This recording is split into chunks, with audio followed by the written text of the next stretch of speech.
नमस्कार। New Dyer channel आपका स्वागत है। मैं हूं राकेश त्रिपाठी।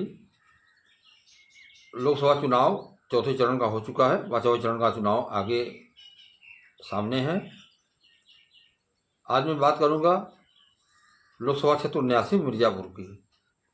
मिर्ज़ापुर में लास्ट चरण, अंतिम चरण में 1 जून को मतदान है। इससे पहले आज क्या स्थिति है, इस बार किसकी हवा चलेगी, चल रही है, कौन किस स्थिति में है, इसका एक विश्लेषण करने बैठा हूँ। अगर आप लोगों को अच्छा लगे तो शेयर ज़रूर करिएगा। और आपसे निवेदन है कि चैनल को सब्सक्राइब न किया हो, सब्सक्राइब कर लीजिएगा और अपना सुझाव कमेंट बॉक्स में दीजिएगा। मिर्ज़ापुर 79 लोकसभा क्षेत्र 2014-2019 दो बार एनडीए गठबंधन अन्नपूर्णा दल यस की राष्ट्रीय अध्यक्ष अनुप्रिया पटेल चुनाव जीत करके तीसरी बार हैट्रिक लगाने के लिए क्षेत्र में हैं, नामांकन करके अब वह मैदान में डटी हैं। उनके सामने समाजवादी पार्टी ने पहला योद्धा उतारा, जो कि बदल दिया और दूसरे योद्धा के रूप में रमेश बिंदु को ले आई। जबकि बहुजन समाज पार्टी यहाँ से मनीष त्रिपाठी को अपना प्रत्याशी बनाया है। बता दें कि कांग्रेस एलायंस की तरफ से समाजवादी पार्टी के रमेश बिंद, भारतीय जनता पार्टी, अपना दल, निषाद पार्टी, राष्ट्रीय लोक दल, एनडीए गठबंधन की तरफ से अनुप्रिया पटेल प्रत्याशी हैं।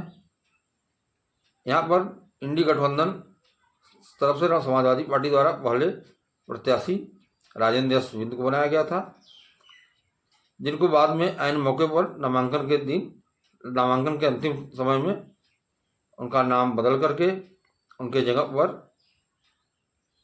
पूर्व सांसद, भाजपा के पूर्व सांसद रहे भदोही के रमेश बिंद और मिर्ज़ापुर मझौआ से 3 बार विधायक रहे रमेश बिंद को प्रत्याशी बना दिया। रमेश बिंद के प्रत्याशी बनने के बाद जहां समाजवादी पार्टी को लगा कि हम चुनाव मजबूती से लड़ेंगे, उसका पुरजोर प्रयास करके और राष्ट्रीय अध्यक्ष अखिलेश यादव के यहाँ से रमेश बिंद को फाइनल करा लिया। इसमें राजेंद्र यश बिंद चारों खाना चित्त हो गए। इसी तरह 2019 में भी राजेंद्र यश बिंद को पहले नाम आया था सपा की तरफ से, बाद में रामचरित्र निषाद को टिकट दे दिया गया और उसी तरह इस बार फिर हुआ। राजेंद्र यश बिंद का वीडियो भी वायरल हुआ। वो अपने को अपमानित समझते हुए और अपमानित हुए और वह अपना वीडियो वायरल किया, जिसको आप लोग भी सुने रहे होंगे। अब रमेश बिंद डटे हैं समाजवादी पार्टी तरफ से, कांग्रेस एलायंस तरफ से, इंडी गठबंधन से और एनडीए गठबंधन से अनुप्रिया पटेल अपना दल से तीसरी बार हैट्रिक लगाने में मैदान में है। इस बार जो चर्चा चल रही है उसके अनुसार रमेश बिंद को समाजवादी पार्टी में आ जाने की वजह से एनडीए की अनुप्रिया पटेल और मजबूत हो गई। इसके पहले अगर राजेंद्र बिंद चुनाव लड़ते तो भी मजबूत थी, लेकिन तब एक वर्ग मतदाता बसपा के साथ जाता। बसपा का जो प्रत्याशी था उस वर्ग का मतदाता बसपा प्रत्याशी के साथ जाने को पूरी तरह तैयार बैठा था। लेकिन समाजवादी पार्टी द्वारा प्रत्याशी बदले जाने के बाद मझौआ के पूर्व विधायक और भदोही के पूर्व सांसद रमेश बिंद को प्रत्याशी बनाने के बाद जनमत के अधिकांश ब्राह्मण मतदाताओं में एक बात सामने आ गई, जो कि 5 साल पहले की बात है। किसी सभा में, कार्यक्रम में रमेश बिंद द्वारा ब्राह्मणों को लेकर कुछ आपत्तिजनक बातें की गई थी। उसको लेकर के अब मतदाता अनुप्रिया पटेल के साथ लामबंद होता दिख रहा है। हालांकि मतदान होने के बाद यह 4 जून को ही स्पष्ट होगा, जब काउंटिंग होगी, गिनती होगी, कौन किसके पक्ष में गया, किसका पलड़ा भारी हुआ। लेकिन अभी तक जो स्थिति दिख रही है उसमें यही है। अभी डिबेट हो रहा था और मैं न्यूज़ डायरी चैनल तरफ से, और एक यूट्यूबर और हैं राजेश पटेल, सच्ची बातें खरी खरी तरफ से, वो भी थे। और 96 के पत्रकार थे सुभाष ओझा, हिंदुस्तान अखबार के, और अरौरा से दैनिक जागरण के आनंद कुमार, जमालपुर से राजेश कुमार दुबे थे, अमर उजाला के पत्रकार।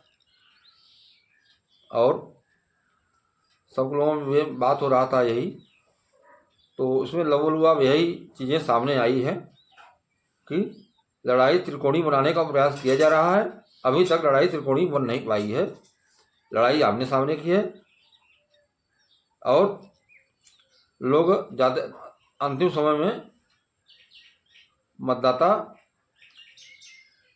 2019 के पैटर्न पर ही मतदान करते दिख रहे हैं। जो चर्चा हो रही है इस बात की यही चल रही है। अब स्थिति मतदान के बाद काउंटिंग होगा 4 जून को, तभी साफ होगी, स्पष्ट होगी किसके पक्ष में गया है। लेकिन जो देखा जा रहा है लोगों द्वारा, जो जगह बात आई है उसमें यही है कि 50% में एनडीए है, 50% में अन्य सभी दल हैं। अभी तक रमेश बिंद के आने से बिंद मतदाता 70% सपा की तरफ लामबंद हुए हैं, तो उसकी वजह से ब्राह्मण मतदाता भी लामबंद हुए हैं। अब इसकी स्पष्ट स्थिति 4 जून को ही समझ में आएगी। तब तक आपको एक जानकारी मैं दे रहा हूँ कि क्या चल रहा है क्षेत्र में, क्या स्थिति चल रही है। यह खबर आपको अगर अच्छी लगे शेयर जरूर करिएगा, अपना सुझाव कमेंट बॉक्स में दीजिएगा।